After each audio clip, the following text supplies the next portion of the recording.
Bienvenue sur Histoire d'un crime. Mais avant de commencer, si vous êtes nouveau ici, sachez que je partage des histoires de crimes, résolus ou non, 2 fois par semaine sur cette chaîne. Si vous appréciez le contenu, n'hésitez pas à vous abonner. Maintenant, préparez-vous à entrer dans le cœur de cette affaire.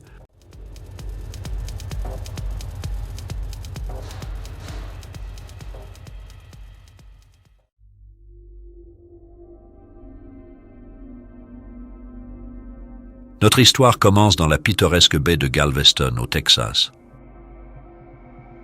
Le 29 octobre 2007, alors que le soleil se couchait, un pêcheur solitaire errait à la recherche de l'endroit parfait pour jeter son ancre. En se préparant pour une soirée paisible de pêche, son attention fut rapidement attirée par quelque chose d'inhabituel sur le rivage d'une île déserte voisine. Un conteneur en plastique bleu.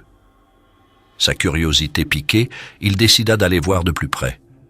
En retournant le conteneur, une vague de terreur l'envahit. Le conteneur était lourd et le bruit à l'intérieur était sourd, bien différent du cliquetis habituel des outils de pêche. Avec une précaution extrême, il ouvrit le conteneur et découvrit un sac poubelle noir. Le cœur battant, il défit le sac et aperçut une petite chaussure d'enfant et ce qui semblait être des restes humains. Horrifié, il laissa tout en place et appela immédiatement le 911, son esprit tourmenté par cette découverte macabre.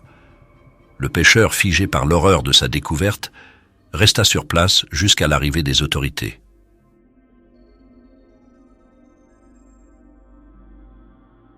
La police et les enquêteurs du bureau du shérif de Galveston confirmèrent rapidement que le conteneur contenait le corps d'un enfant. Et le sergent Mike Barry fut assigné à cette affaire délicate. Les adjoints fouillèrent l'île à la recherche d'indices, mais en vain. Les enquêteurs durent attendre le rapport du médecin légiste qui devait examiner minutieusement le contenu du conteneur. Étant donné l'état de décomposition avancé du corps, les tests et analyses furent prioritaires. Les premières conclusions révélèrent un indice crucial.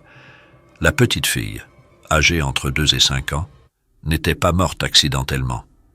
La cause de la mort était un traumatisme contondant à la tête, infligé avec une force et une vitesse indiquant un acte délibéré. Avec ces informations, les enquêteurs comprirent qu'ils avaient affaire à un meurtre. Obtenir un profil ADN pour Baby Grace prit plus de temps que prévu pour les experts médico-légaux, car le coupable avait pris soin de ne laisser aucune trace. Le conteneur présentait de nombreuses traces de produits chimiques ménagers. Le bureau du shérif de Galveston médiatisa l'affaire, espérant attirer des témoins potentiels.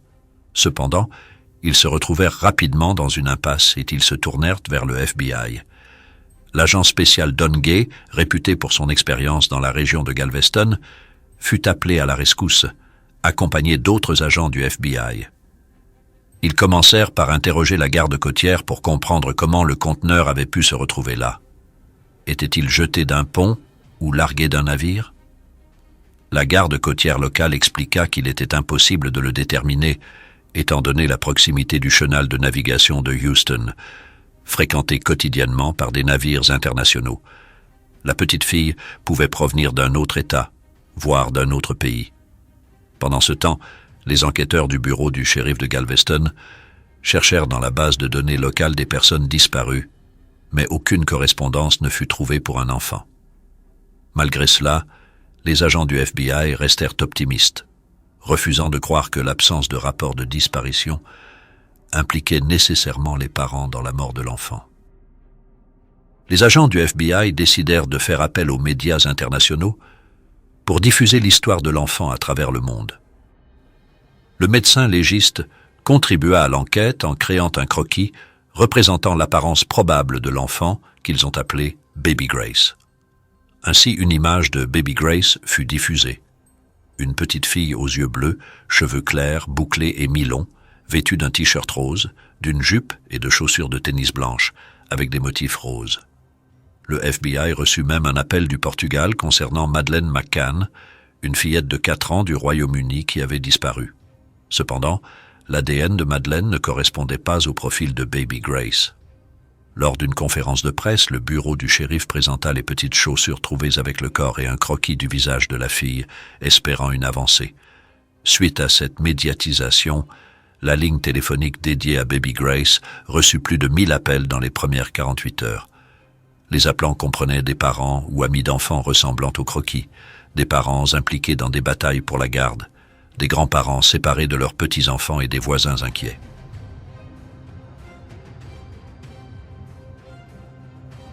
Le 2 novembre, les enquêteurs reçurent un tuyau de Lamar, dans le comté de Galveston. Un homme signala qu'une fille ressemblant à Baby Grace avait vécu en face de chez lui jusqu'à ce que sa famille déménage soudainement. Les enquêteurs se rendirent immédiatement sur place et trouvèrent des vêtements d'enfants abandonnés et une chaussure très similaire à celle de Baby Grace. Plus tard, ils retrouvèrent la famille signalée mais leur fille était avec eux, vivante et en bonne santé. La police reçut un autre appel du gérant d'un motel local. Le personnel du motel trouva dans une chambre des vêtements de fille et une photo d'un enfant ressemblant beaucoup à Baby Grace. Le gérant signala qu'un couple séjournant dans une chambre avait des articles pour enfants, mais personne n'avait vu d'enfant. Les enquêteurs localisèrent rapidement le couple du motel, mais Baby Grace n'était pas leur enfant. Les enquêteurs trouvèrent une nouvelle piste lorsque 2 pêcheurs se manifestèrent. Quelques jours avant la découverte de Baby Grace, ils pêchaient dans la même baie lorsqu'ils virent quelque chose de suspect.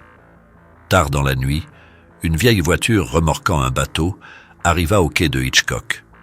Un homme et une femme, sans cannes à pêche mais avec un conteneur bleu, lancèrent leur bateau et se dirigèrent vers la baie de Galveston, revenant environ 1 heure plus tard sans le conteneur. La femme sanglotait en revenant. Les pêcheurs ne purent identifier la marque de la voiture. La police supposa que le couple vivait probablement au Texas car il semblait familier avec la région. Malgré leurs efforts, ils ne purent localiser la voiture et son propriétaire. Les enquêteurs placèrent leurs espoirs sur une veillée aux chandelles pour Baby Grace tenue à Galveston. L'histoire avait profondément touché tout le monde, et de nombreuses personnes vinrent honorer la mémoire de la fillette non identifiée. Baby Grace était devenue l'enfant de l'Amérique, et les citoyens en deuil sa famille. Des agents du FBI et des officiers du bureau du shérif de Galveston étaient présents, se mêlant à la foule, espérant que le coupable pourrait apparaître. L'un des pêcheurs était également là, prêt à identifier le couple. Le sergent Mike Barry remarqua une femme qui se démarquait parmi les personnes en deuil. Elle pleurait bruyamment et écoutait attentivement le discours sur la fillette décédée, comme si elle ressentait un chagrin personnel. Lorsque le pêcheur confirma à Barry que la femme ressemblait à celle qu'il avait vue à Hitchcock, les enquêteurs prévirent de suivre la femme pour obtenir le numéro de plaque d'immatriculation de sa voiture et éventuellement son identité. Cependant, leur plan fut contrecarré par la foule. La femme réussit à s'éclipser avant que les agents ne puissent l'atteindre. Pendant que les enquêteurs poursuivaient leurs recherches, Cheryl Sawyers, 47 ans, habitant à Mentor, Ohio, appela la ligne téléphonique dédiée à Baby Grace. Elle avait vu des informations sur Baby Grace sur Internet et la fille du croquis la hantait, car elle ressemblait à sa petite fille, Riley Ann Sawyers.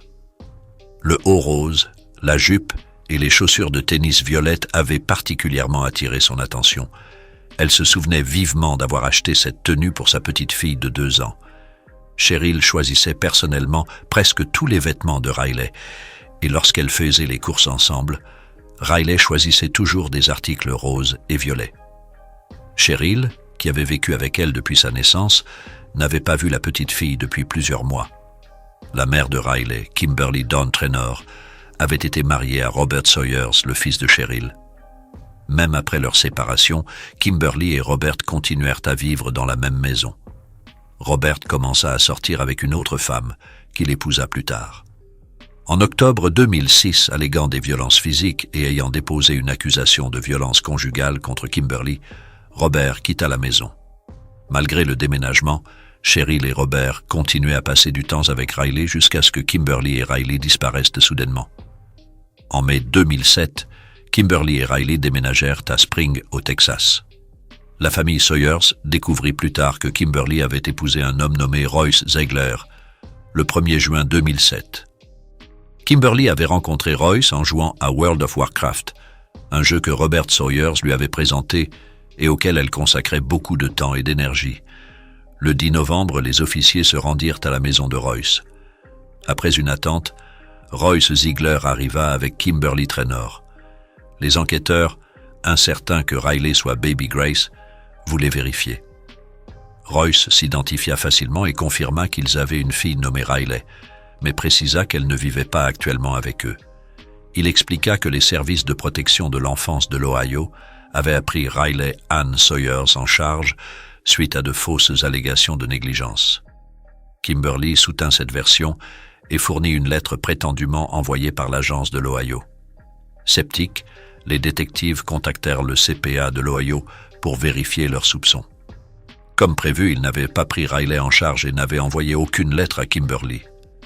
Mike Barry décida de demander un échantillon d'ADN à Kimberly. Lorsqu'elle rencontra le sergent, elle amena un avocat, ce qui parut étrange pour un simple prélèvement.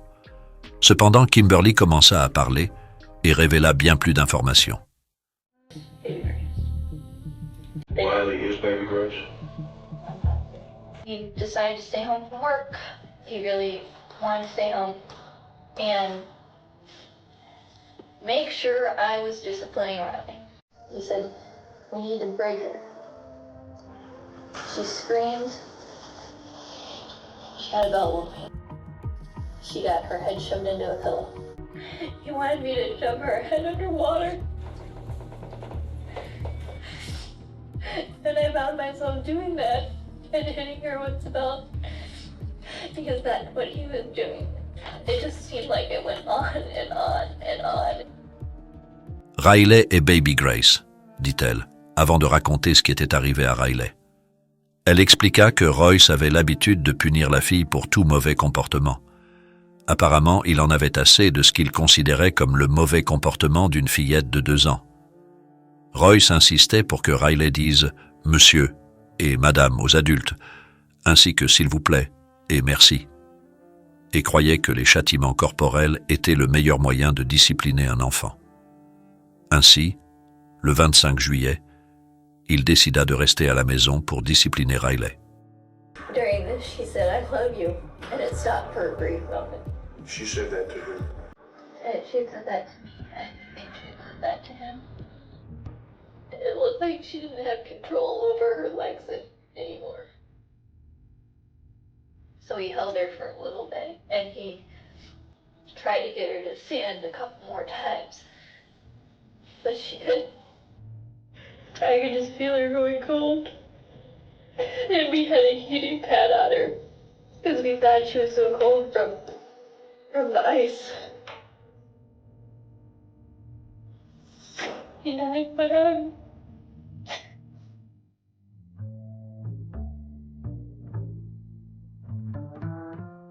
Kimberly a également révélé qu'elle et Royce n'avaient pas envisagé d'appeler le 911. Au lieu de cela, ils sont allés dans un magasin pour acheter des sacs poubelles, un récipient en plastique bleu et d'autres fournitures. Ils ont acheté de l'eau de Javel pour détruire toutes les preuves ADN, puis l'ont placé dans une boîte et l'ont laissé dans le garage pour se décomposer pendant près de 2 mois dans la chaleur estivale. Puis, ils ont conduit jusqu'à Galveston et ont jeté le conteneur d'un pont. Après avoir avoué, Kimberly a informé les enquêteurs que quelques jours plus tôt, Royce Ziegler avait tenté de se suicider en faisant une overdose de médicaments contre l'hypertension artérielle et en se prescrivant des pilules antidépressives. Selon elle, il a laissé une note de suicide déclarant « Ma femme est innocente des péchés que j'ai commis ». Cependant, après avoir été placé en garde à vue, Royce raconta une histoire complètement différente. Il affirma qu'il dormait lorsqu'il entendit Kimberly crier sur Riley. Ce n'est qu'après avoir quitté la chambre qu'il réalisa que quelque chose de terrible s'était produit et que la fillette était en mauvais état. Il blâma entièrement sa femme. Les agents du FBI et les détectives du shérif fouillèrent à la résidence du couple et trouvèrent, dans le garage, une note de suicide dans laquelle Royce prenait effectivement la responsabilité de ce qui s'était passé. Ils découvrirent également une liste de règles que Royce avait écrites pour Riley. À la suite de leur arrestation, Les deux ont été détenus sous caution distincte de 350 000 $ chacun.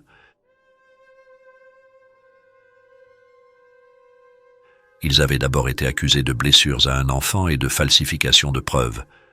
Malgré les preuves accablantes contre Royce, l'accusation décida d'inculper à la fois Royce et Kimberly. Kimberly n'avait jamais tenté de l'arrêter et avait activement participé au crime.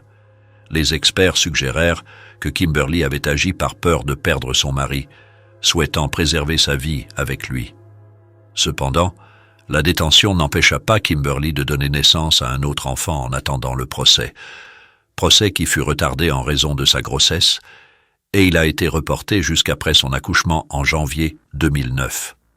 Kimberly et Royce ont finalement assumé la responsabilité de la mort de Riley. Kimberly a été reconnue coupable de meurtre qualifié le 2 février 2009. Il a fallu 90 minutes au jury pour parvenir à un verdict. Elle a été condamnée à la prison à vie sans possibilité de libération conditionnelle.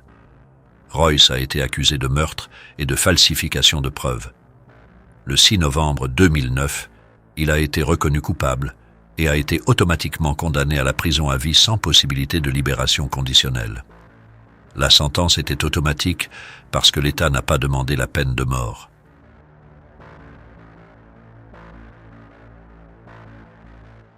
Le 14 janvier 2008, les restes incinérés de Riley ont été remis à sa famille dans l'Ohio, après qu'un juge du Texas a statué que les preuves recueillies lors de l'autopsie seraient suffisantes pour le procès. L'employeur de Cheryl Sawyers a également recueilli des fonds lors d'une collecte de fonds pour payer les funérailles de l'enfant. Une cérémonie a eu lieu plus tard et la dépouille de Riley Ann a été inhumée au cimetière municipal de Mentor. Pas moins de 20 pays auraient organisé un service commémoratif similaire pour la victime.